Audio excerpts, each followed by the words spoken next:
Asima sweet কিচেনে সকলকে স্বাগত জানিয়ে আজকের একটি সহজ টিফিন রেসিপি বা ব্রেকফাস্ট রেসিপি আপনাদের সঙ্গে শেয়ার করছি।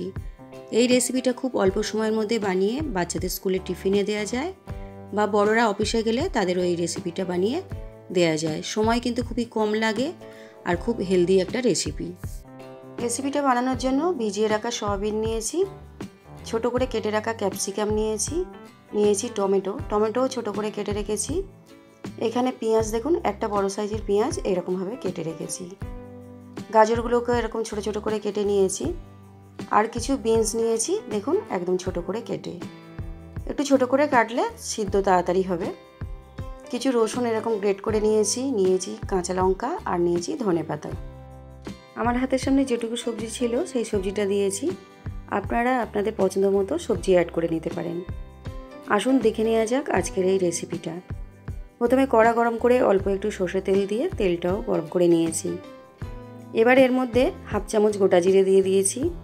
জিরেটাও হালকা করে ভেজে নিতে হবে আর তেলের পরিমাণ একদম কম করে দিতে হবে। গাজর কুচি, পেঁয়াজ কুচি আর দিলাম বিনস। এগুলোকে প্রথমে হালকা করে একটু ভেজে নেব। গাজর আর বিনস যেহেতু শক্ত সবজি তাই আগে দিয়েছি। বাচ্চারা যখন সকালে স্কুলে যায় তখন হাতে খুব বেশি সময় থাকে না, তাই অল্প সময়ের মধ্যে এই রকম একটা রেসিপি বানিয়ে নিতে পারেন। সময়টা খুবই কম লাগে আর বাচ্চারা খুব একটা সবজি পছন্দ করে না, তাই সবজির পরিমাণটা একটু কমিয়ে দিয়ে এর মধ্যে আপনারা পনির টুকরো করে দিতে পারেন বা একটু ডিম ভেঙে ভেজে নিয়েও দিতে পারেন। সবজিগুলো কিছুক্ষণ ভেজে নেওয়ার পর গ্রেট করা রসুন দিয়ে দিলাম। রসুনটাও সবজির সঙ্গে ভেজে নেব। তেলের মধ্যে প্রথমে রসুন দিলে রসুনটা বেশি পুড়ে যেত, তাই পরে দিয়েছি। ক্যাপসিকাম টমেটো দিয়ে একটু নেড়ে নিয়ে কিছুক্ষণ ঢাকা দিয়ে দিলাম।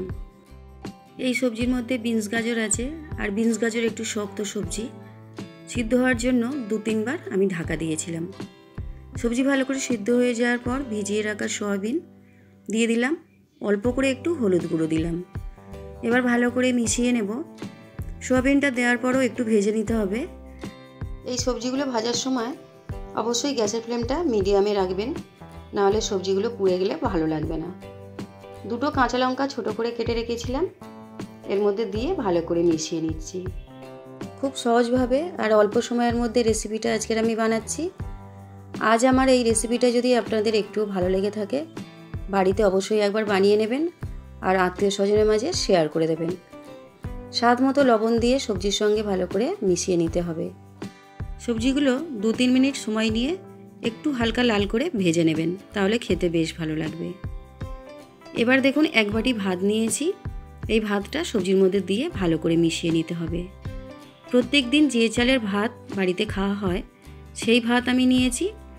আপনারা যদি বাসমতি চালের ভাত নিতে চান নিতে পারেন, তাহলে খেতে আরও বেশি ভালো লাগবে।